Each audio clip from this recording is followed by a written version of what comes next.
Greetings, everyone. Thank you for either tuning in live today or for joining us after the fact. My name is Jeremy, and today I'm talking to a gentleman named Brad Washington, who was a Forks. I'm for some reason my film Sex After Kids came into my head. A Forks organized success story, as well as someone that I was. So Brad is joining us today, and he's going to tell you all about his journey. If you have any questions, please feel free to just hit us in the comments below and we will get to it as soon as we can. But I'm excited to bring Brad in and I'm going to let him tell his own story. Welcome, Brad. How you doing, Mr. Jeremy? I'm good. Oh, Mr. Jeremy. Yes. Very respectful. You don't drop the Mr. Drop the Mister. Okay. How are you, Jeremy? I'm good.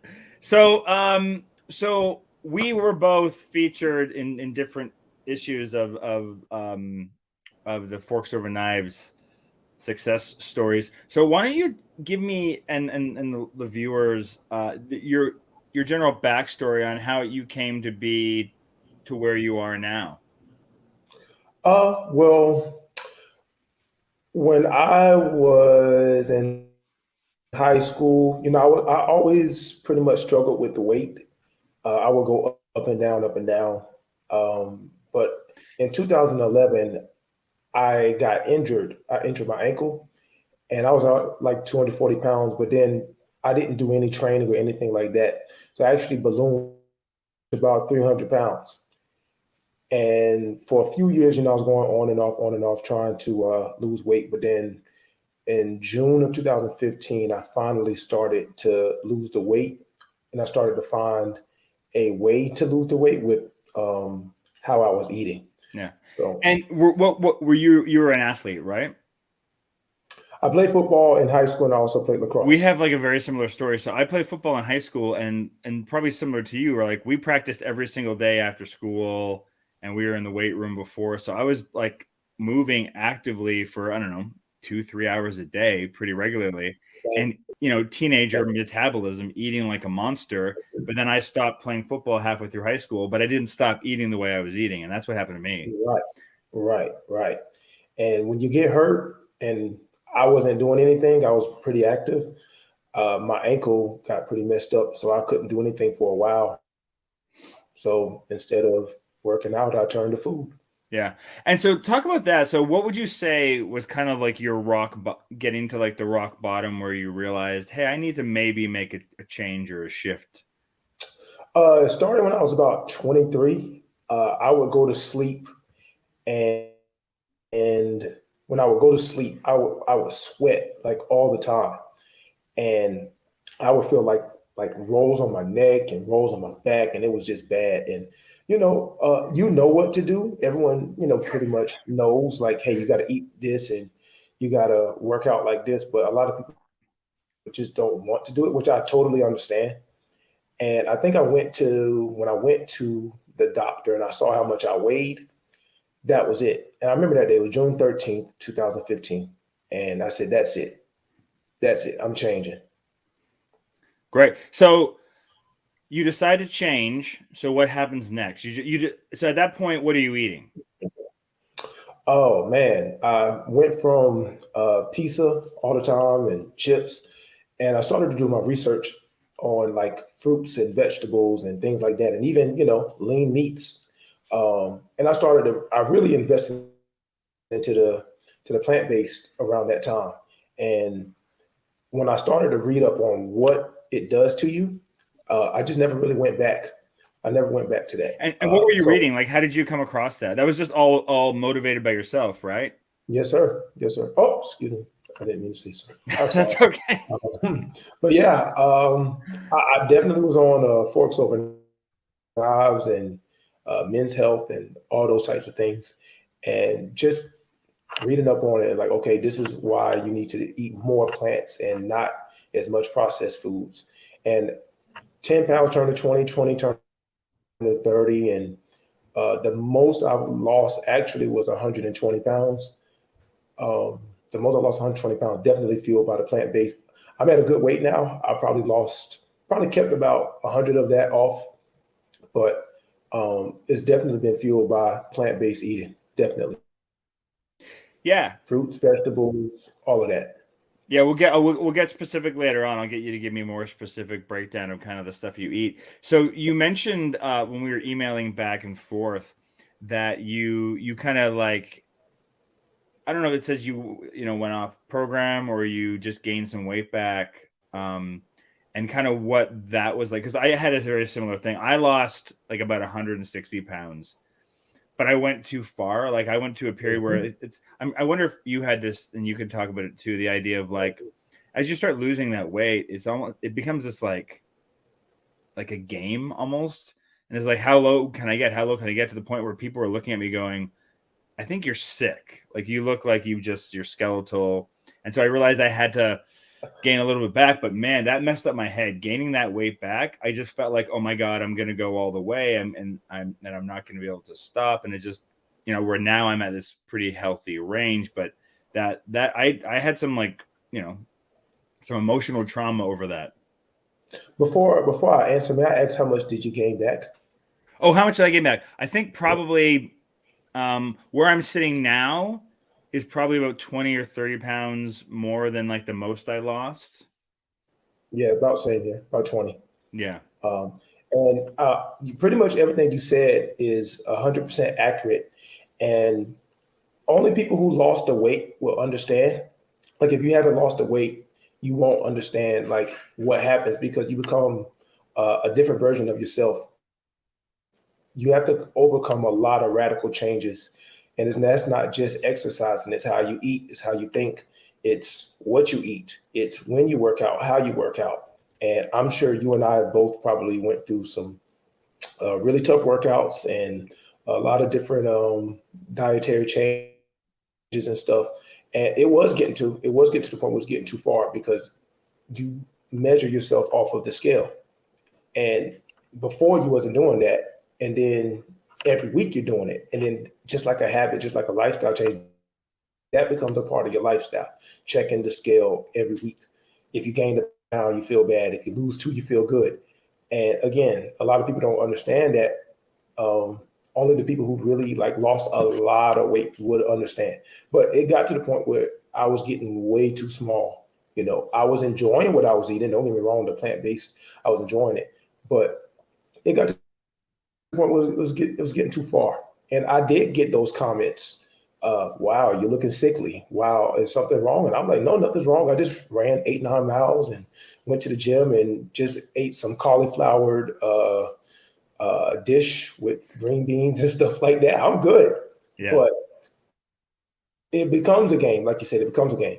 And only those that really went through that would really understand. So Yeah. everything that you said, I went through that. Yeah. And I think that it's funny because when you get to that point too, what I always felt is like, well, people are saying stuff because they are self-conscious about where they're at in their journey. And so there was some truth in it when, there was people like, that were a lot closer to me that I knew that wasn't the case. They were kind of we're just concerned. And I think my Mhm. wife was like, because I was like a fervent calorie counter too, right? I kind of approached science and it was Mhm. like weigh it out, weigh it. And my wife was just like watching me weigh like grapes or something one day. And she's like, this is bonkers. Like, you've gone too far. Like you have to stop. Uh-huh. Yeah. I actually have a calorie counter. A couple of years ago, I actually bought one. I was doing the same thing, weighing exactly how much protein, how much carbs are in it, how much sugars are in it. Yeah. And when I look back on it, I'm like, wow, I was going off. I was going off the deep end a little bit. So was I feeling great? Yeah. Like I was running a lot. I did 5Ks. I was doing half marathons. I was enjoying it, but at the same time, I think it was coming at a cost mentally. Yeah. So walk me through, go back again to like you do the research. You're like, I'm gonna start eating whole food plant based. I'm gonna maybe Mhm. work out in a slightly different way. What were the things that you kind of like set out to go? This is what I'm gonna do. This is what I'm gonna try. And just walk me through like the first, couple months of that and what that looked like compared to your old life. So if I start with my old life, I was eating out all the time. Like I would eat like a whole box of like Little Caesars pizza. I would eat. two burgers from Cookout pretty much all the time. I just wasn't even thinking. It was just I would just go to McDonald's, Cookout, Little Caesars, Domino's, and I would eat that all the time. I would eat a whole bag of Lifesavers gummies, a full can of Arizona. But when I started my process of losing weight, I started to look at the back of those labels, and when I started reading up on the added sugar, I was like, wow, you're only supposed to get what 37 grams. That's what they say of added sugar. I'm taking in double and triple that amount in a day. Yeah. And sometimes in a single serving of something, right? Yes, yes. And so ever since about, I have not eaten a bag of Lifesavers gummies since then. I might eat a few, but I've never eaten a whole bag since. Never eaten a whole box of pieces since, or nothing like that. And so I started to shift my grocery. I started going grocery shopping every Friday. Um, I will always get 2 sets of bananas. I'll get a bag of apples. I will go buy some vegetables to cook, or my mom would cook at the time. And it was hard. The first week was very hard. But as with any habit, the more you do it, the easier it got. And then it started to get ingrained. So the first 2 months, I want to say I lost about 15, 20 pounds, I would say. Um, really just cutting out like processed food. Now, I did make one adjustment where I would eat like uh, added sugar that I would like Oreos or ice cream sandwich, like once a week. But other Nice. than that, I cut all of that other stuff out, all of it out. Yeah, you need to have that's the other thing too, because like for the longest time I was so strict and I'm like, I'm not gonna have this, I'm not gonna have that. And I was like, well, balance, right? Put that nice balance. So you're starting off, what were the meals like for that first period where you're starting off? Like, what kind of things were you eating? I remember I was working at a summer camp. I would bring salad, but I would also bring like watermelon and other assorted fruits, and I would eat fruit salads. I was doing that pretty much every lunch, and then when I would get home, I would cook like lean turkey, like grill it, and then have a salad alongside. So gone were the boxes of pizza or the two burgers from Cookout, and then I replaced it with salads, fruits. I would eat a little bit of lean turkey, and I reduced my calories like a lot. And that's what, like you said, that's where the calorie counting came in, because I was like, okay, I need to eat this amount to lose weight. Then I need to work out like this to lose even more weight. And I've reduced it definitely probably by like 2,000 calories. But that's how I started losing the weight. First Yeah, couple and months. and did you find because I think I always because I remember like my meals before I'd always have like a burrito and a half or like a second bowl of pasta or whatever or like you said a whole pizza and I think my brain went that's how much you need to eat because you're a bigger person and there's nothing wrong with that. Of course now Mm-hmm. I look at the amount of food I ate before and I was like what in my brain thought that was a normal amount of food. And I think I Right. also thought that it's like, well, if I don't eat that amount of food, I'm going to be hungry. Mm-hmm. So did you go through that period? Like, what was that like for you? Did you find that you were hungry or that the food sustained you? Oh yeah. Oh, it took a while. It took a while, but I just knew I didn't want to go back to how I used to live, where I would regret it at night, but then the next day I would go back and do the same stuff. I didn't want to go back to that. I just didn't. And so those 2 months, 8 years ago, were really life changing. So it was hard. It was sometimes I was hungry, but then I would say, okay, well, let me just get like a little bit of grapes to substitute it, or drink some water. Yeah, that's just it. Like that's what So I found. I'm like, well, I can always eat more vegetables. And if I don't feel like mhm, eating like vegetables or an apple, then I'm probably not all that hungry, mhm. Because I Exactly, think exactly. Oh, go ahead.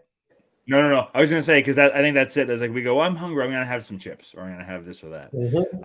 But it's Hmm. like, yeah, I heard that phrase at one point that like if you're not hungry enough to eat an apple, you're actually not hungry. You just want a treat. Wow, wow. I like that. I always, I like that. I'm gonna take that.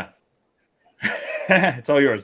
And so what's it been like for you to maintain um this? So you said you lost the bulk of it 8 years ago, and you're still, Mhm. within the same. range. So what's that like to keep that weight and maintain it?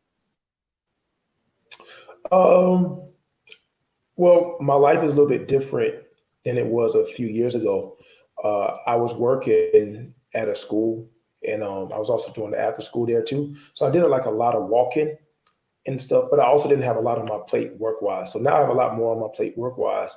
So exercise wise, I just make sure I go on walks. I do a little bit of exercise, try to do at least 4 or 5 times out of the week. But now I do enjoy myself a little bit more, but I definitely keep the plant-based tenets. I definitely still eat my bananas. I eat my apples. I eat a lot of nutrients dense lunches and dinners, but just making sure I'm enjoying myself, but I also make sure that those tenets are still there to keep having that healthy lifestyle. So I make sure I eat like bananas for breakfast or apples for snacks. So every now and then I do indulge, but not definitely not where it was 8 years ago. And like you said, it's the balance part. I didn't have that for a long time. I didn't have that. I was just going really gung ho with eating a certain way, and it got me to and I don't regret that part, but I am at a point now where I am doing the balance part, like what you just said. Yeah, it's the question you go, because I think and I think this is very human nature. I remember even when I was working out, because I started doing my morning workouts, and I went, well, I just have to do this until I lose the weight, and then I don't have to work. Then I won't have to work out anymore. And of course, once Mhm. now I'm like, well, that's silly. Like, I of course, exercising and moving has to be part of my regular routine even after, because the idea Mhm. that there was this, and once I get to this point, I can pull my feet off the gas. And I think my version of that has become just going, not being so strict with myself, enjoying the process, um and allowing myself a little treat here or there if my body's sore or whatever, or needs the rest, allowing myself that rest day, which I wouldn't for a Mhm. while, and almost to the point where I'd Same, hurt myself, right, and I wouldn't heal properly because I wasn't healing. same. Like I was very, very strict with my workouts and my eating. So, uh, um, I mean, I would get up every day, like at least 3 to 4 times a week. Get up 5 in the morning to go work out and things like that. But looking back on, it, I had a lot of time to do that. I did enjoy doing it, but I was very strict on myself. Yeah, and I think I read, or you told me that you trained for a marathon at one point. Half marathon, yes, I That's more did. than.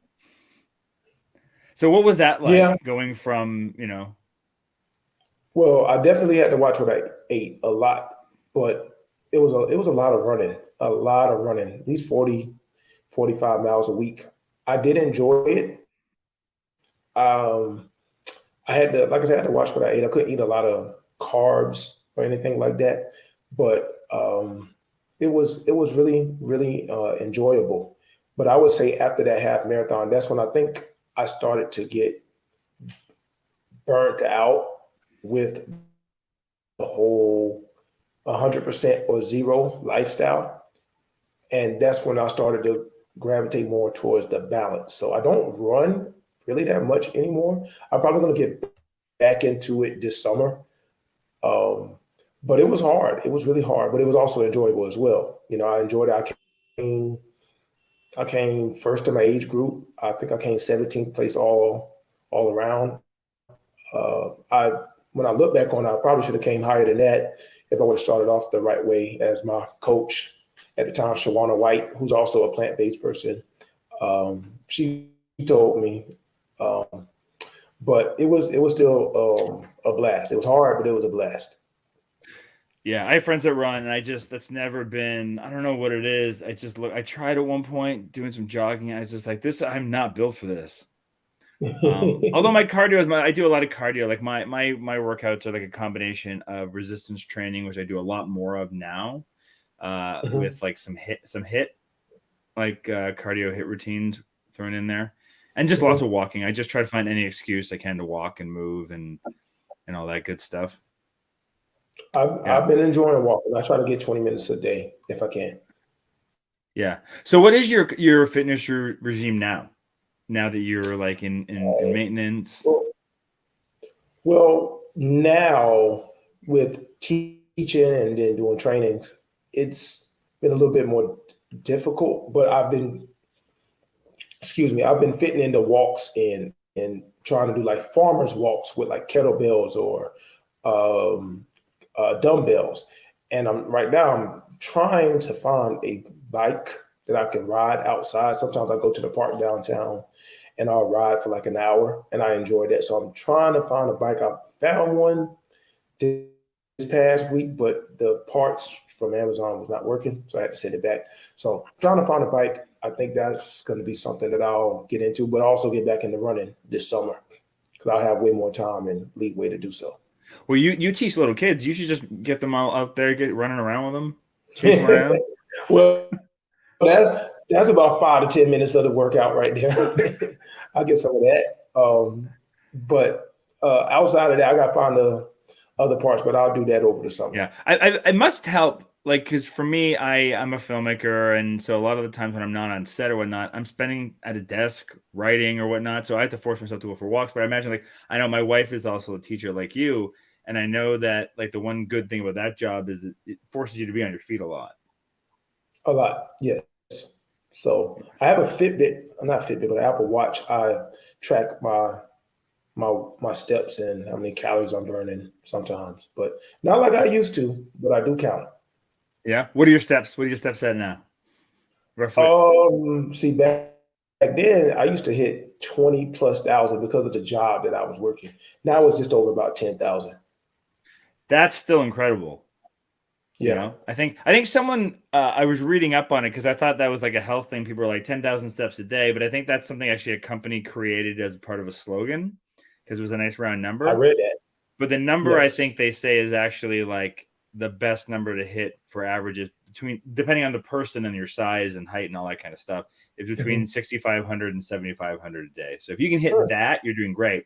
And if you're hitting over it like you are, that's even enough. Like for most people, if you can do that every day and then anything else on top of it, you're still doing better than most people. Hmm. Yeah, because I read that, but I didn't know about the 65 to 7,500. Yeah.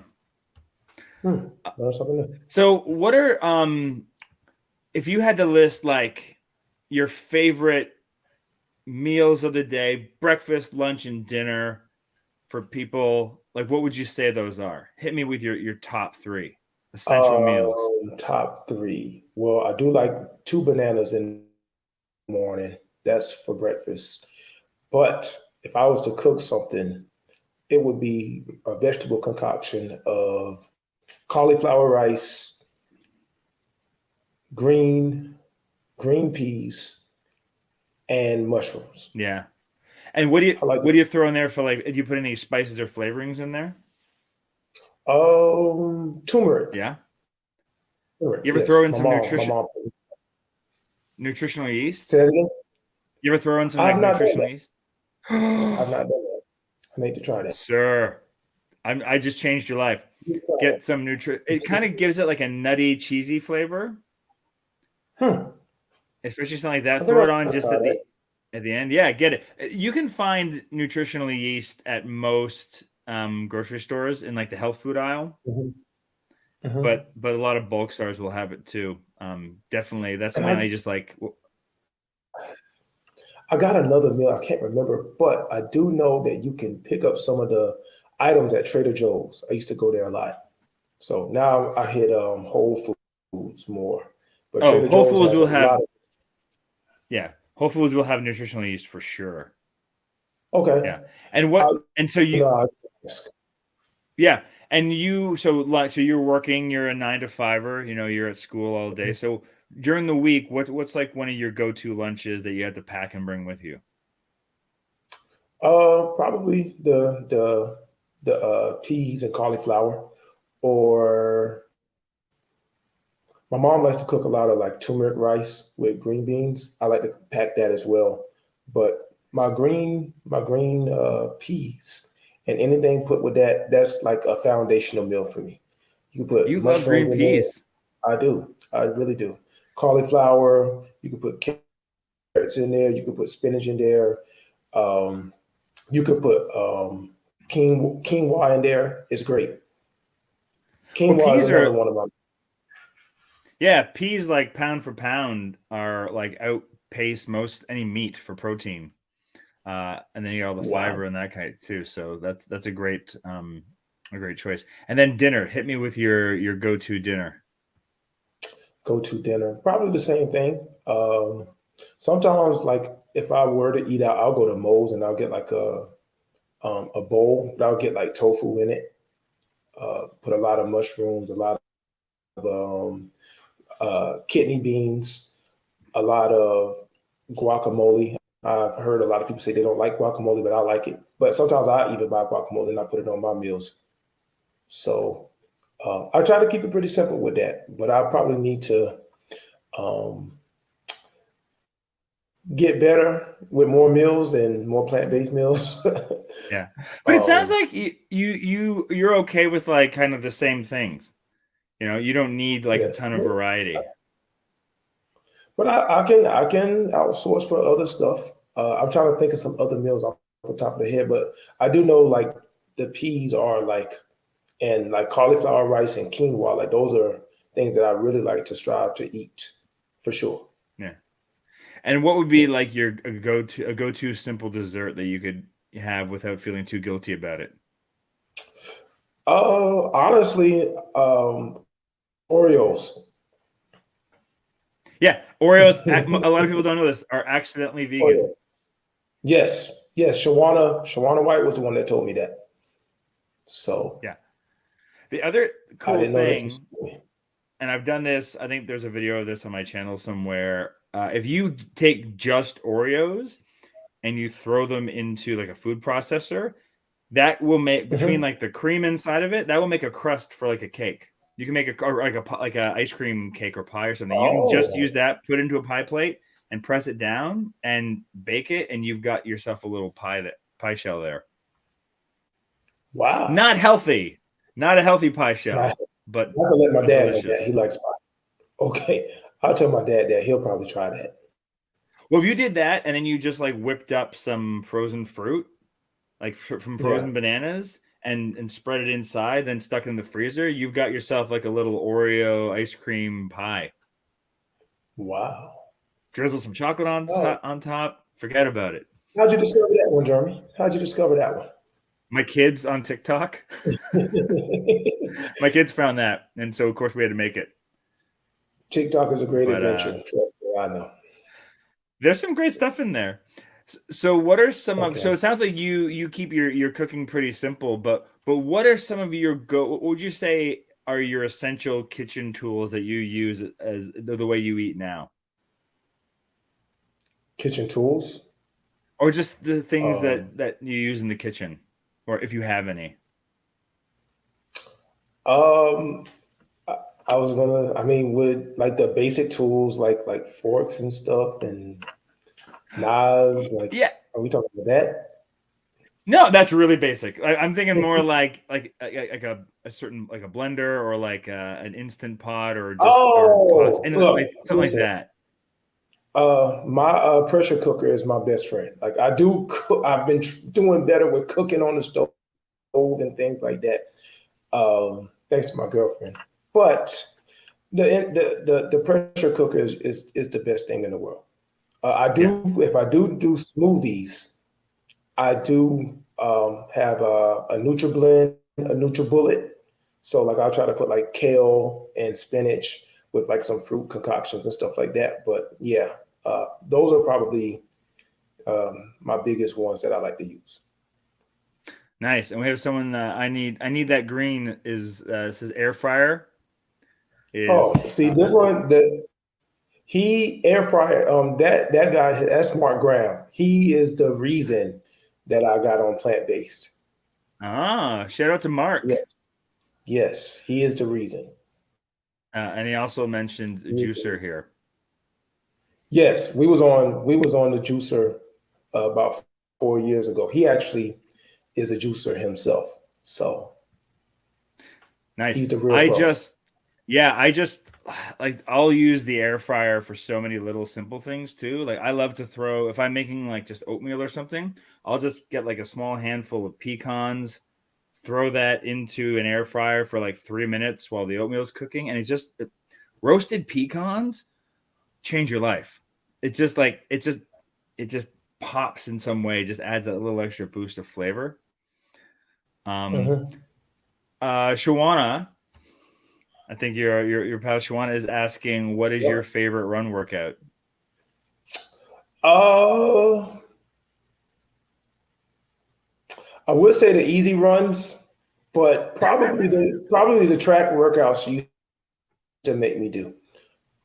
I didn't like them, but I understand why they were needed So for back those then. listening, So what walk me and for me who is not a runner at all, walk me through what that run or track workout looks like. we would start off with like a 2 mile run, and then we would do things like 400 meter runs, and they had to be in like 73 seconds or something like that. And they would kick your tail. They really would kick your tail. But I actually enjoyed doing them. After a while, I enjoyed doing them. And then after that, we do like a 2 mile cool down run. Yeah. Well, it's just the endorphin. It's always, I think there's a difference between like there's people that like the process of working out, and then there's people that like the endorphins you get afterwards. It's great. And The runner's high is really real. yeah, and that's the same. And even like my version of that is after I do like a hit workout and I'm just like pouring sweat and my Mhm. heart's going. It's just like, oh. And Yes. I do my workouts top of the day because then they're done and I feel good. And I know that even if I sit on my butt for a couple hours later on, at least I did that. You do it. What time in the morning do you do it? First thing, I wake up most mornings at 6:30. So by like quarter to 7, 7 o'clock, I do like some kind of like an intense half-hour workout. And then Hmm. if I'm working from home, which I do most days, I take the dog for like a 30, 45-minute walk, depending on how nice the weather is. And then usually another walk at night. And that's kind of like the basics of my exercise. Um, and that's enough, that's enough for me. And then I just look for excuses to go for walks whenever possible. I did that last night, so I understand. I did that last night. So That's not just what before. would what would you say was like the hardest part of your transition? I would say giving up the old lifestyle of just eating whenever you want, and um, if you're trying to, like, if you have some goals that you're trying to do, if you're out like at a gathering or a party, you can't eat certain things. Um, I would probably say like watching where, like, if there was a goal you was trying to get to and looking at other people at those goals and saying, I can't wait to get there. I can't wait to get there. But I mean, trusting the process is not just something that's cliche. It's something that's real. You really have to trust the process. And even when you're not seeing things like your pant size not getting smaller, or the scale's not moving, like, that is probably some of the hardest things. And it's like you're doing all these things, you're giving up how you used to eat. You're not eating late, you're not eating junk food, and you're eating your fruits and you're eating your vegetables, you're eating your plant-based foods. But you still think that you're not making any progress, and you're seeing other people make progress and you're seeing where they are. And you're like, wow, I'm giving up this life for this and it's not working. You have to just wake up every day and just continue to go. So that was probably some of the hardest parts of the whole journey. Yeah, like that plateau is real. When you hit that certain point, and it just kind of stalls your weight loss, you haven't quite lost enough yet, but Hmm. it's something's not budging. I know for me at that point, when I hit that, I tried intermittent fasting. I started doing that, and just other things, Hmm. just like shake. I got to do something to shake it up, right? Um, Yeah. but you mentioned something there that I think is really, really like a touchstone that I don't think people talk about enough, is that idea of like, well, that person lost their weight faster, or they're doing this, and how Yes. come that works for them? And I think we all get into that competition with each other, as opposed to just realizing all we're in a competition with is ourselves, right? Because Hmm. my body and I mean, even the two of us, like, our bodies have very different metabolisms for Hmm. whatever reason, based on genetics or how old we are, and even just like what we've done to our bodies in our lives. I think whatever trauma they hold on to from weight and Yes. weight loss. and that idea that is like, and women versus men too, particularly, just gain and lose weight so differently and hold on to it in weird different spaces. And I think we have to be kind to ourselves, like you said, and just be patient and just go, even if I'm not losing more, it doesn't mean I should stop. Even if you just like stay where you are, that's still better than most people. Yes. Yes. My dad made a comment yesterday. He said that I think it was like some cabbage. And once you kind of get into the groove of eating like plant-based, it just becomes just part of your life. And he walked past it, but he said that he watched me go get some cabbage and eat it like it was nothing. And he was like, "How did you do that?" He said, "How did you do that?" He said, "Because I wouldn't even look at that. I'm walking past that every time." I said, "I see it as like, hey, this is the necessity for a healthy lifestyle." So, you don't know what other people are thinking, but you just, like you said, you just have to kind of, trust your own process on it. You have to do those small things to lead to big things. Yeah. So you have a nice little shout here from Ida, Washington. It says, "You're such a motivator and you aren't pushy," which is huge, right? That idea of not being judgy with other people. Yes. So what would you say? Like, I know for me, like one of my big motivators was just me, getting closer to my 40s and just going, it's not going to be easier to lose weight. Also, my kids were really young at that point. I'm just like, I want to be able to move and run around with them and not like be out of breath, you know? Mm-hmm. What would you say drives you now, especially now that it's like you're there? You could easily just go, oh, I could have a whole pizza again, although you probably wouldn't want it. Mm-hmm. But like, what Nah. drives you now? Like, what's your motivation now? My motivation now is just I want to be. It's funny you say that because I had different motivations back then. I wanted to be accepted back then, and so that drove a lot. So now I'm in a different spot, doing different things. So what driving now is just being healthy. Whenever I go to doing things like this or doing presentations or trainings or teaching or whatever the case is, I want to make sure that I'm mentally good, physically good. Um, I feel good about myself. And so it's like, okay, I can enjoy myself, but also have to have that balance as well. So I do need to go and do those farmers walks and go for those walks and things like that. I like that question because I had different motives and different reasonings for why I was driven back then. And so now that I have that balance, it's just, hey, I just want to make sure I look good, I feel good, I'm presenting myself well, things like that. So that's my drive now. So I just want to feel good now. I just want to be good and be mentally good. And I think I'm pretty much there now, or working my way towards it. Yeah, and I think and I think it's a good thing, especially on a journey as long as this one that hopefully lasts the rest of your life.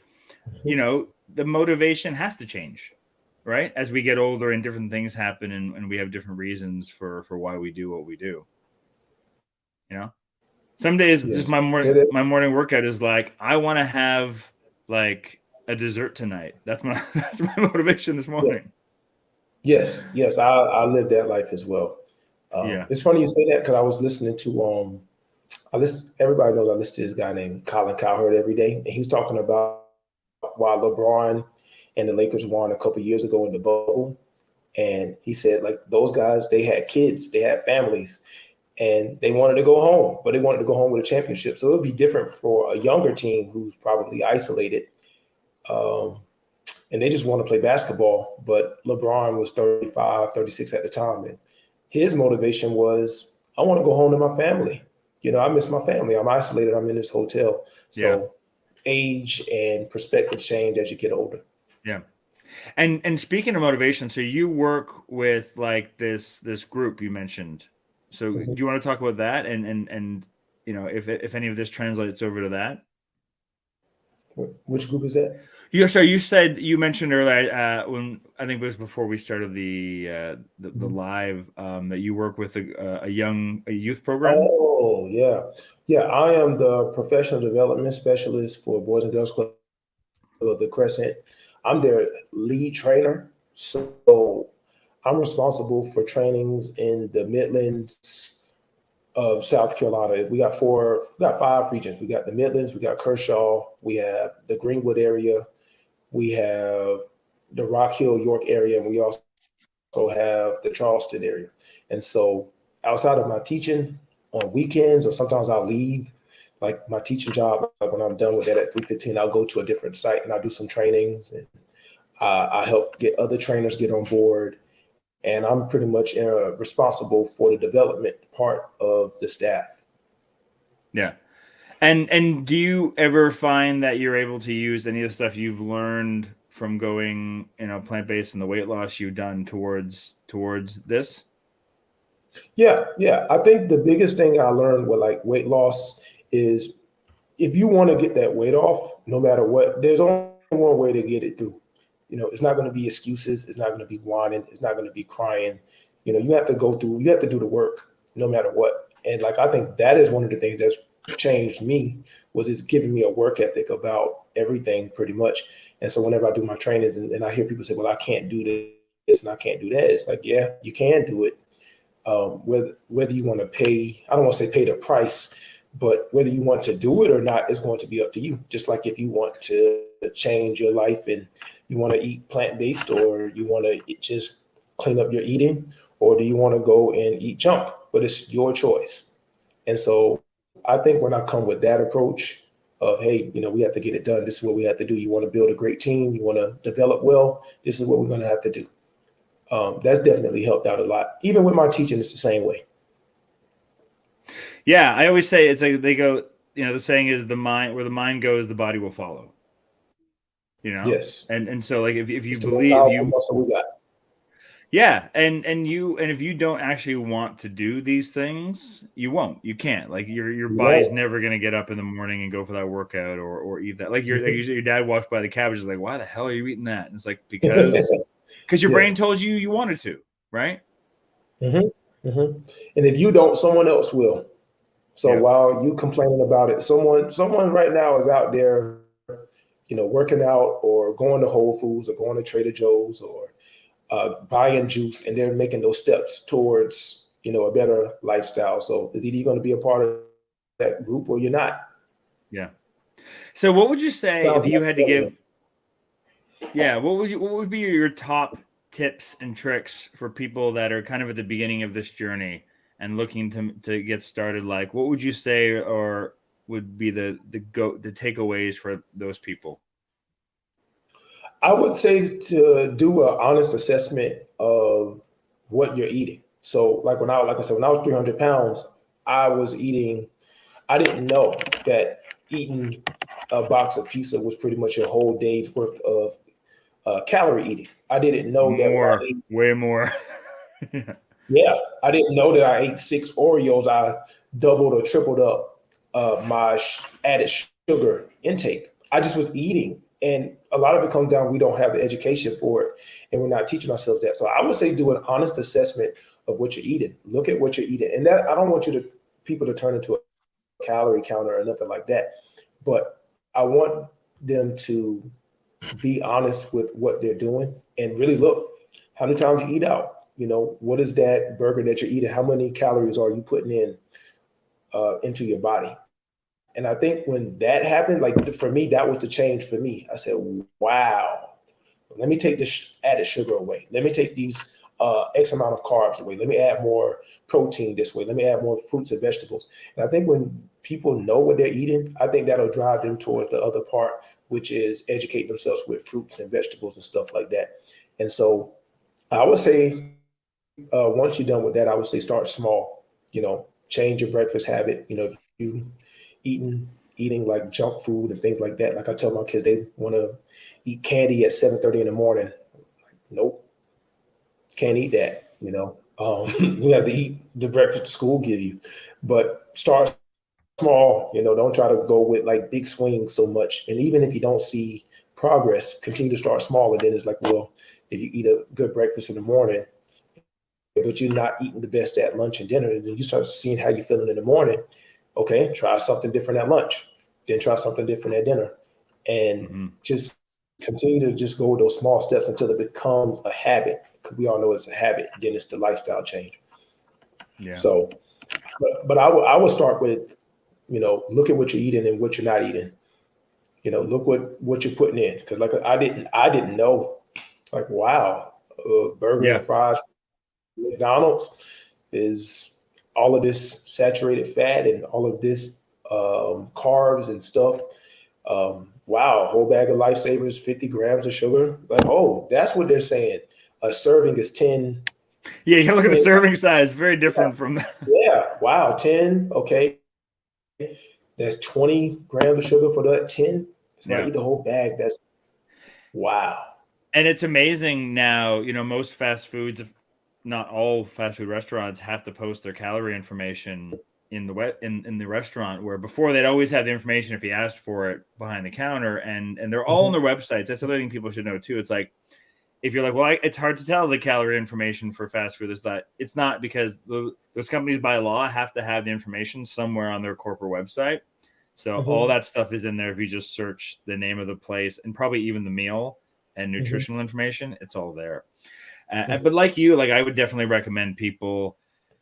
I don't recommend calorie counting for long term, but like you said, keep a little food journal at the end of the week, then do the math and figure it out, just to understand. Yes. I think, what is the value of those things? What is, a tablespoon of oil is 100 calories. Like, that's the same as having a banana, or a lot of raspberries, or all these other things. And just understanding, where do you want to put that?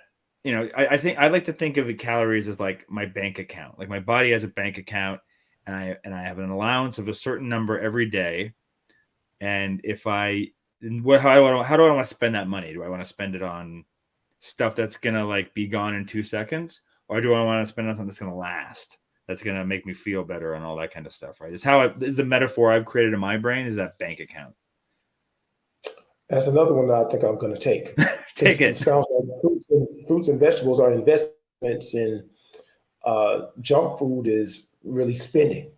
So it's like, how much do you want to spend your calories? Yeah. It's a How great much you one. want to? Yeah. Yeah. It's nice. Yeah. It's an easy little metaphor for people to understand. Yeah. Well, thank you so much. You've been so generous with your time, Brad. Is there anything else you want to kind of say to people, where they can look for you online or find you, as we wrap up? Yeah. Yeah. My Facebook is Brad Washington. Is Brad Washington, and my Instagram is TheMusician, the musician. Great. And I will post those both in the description down below, so you can find those there as well, for those that are watching along. Oh yeah. Thanks, Uh, bro. well, thank you so much, Brad. This was lovely, and I hope Yeah. you have a lovely rest of the weekend. And thanks for everyone who's listening in and watching, either now, during our initial live, or after the fact. If you do have any questions, having watched this after we originally aired this, hit them up below, and either myself or I'll poke them over to Brad. We'll come back and answer them later on. Sounds good to me. Excellent. Thanks, Jonathan. Thank you, Brad. You have a good one. Yes, sir.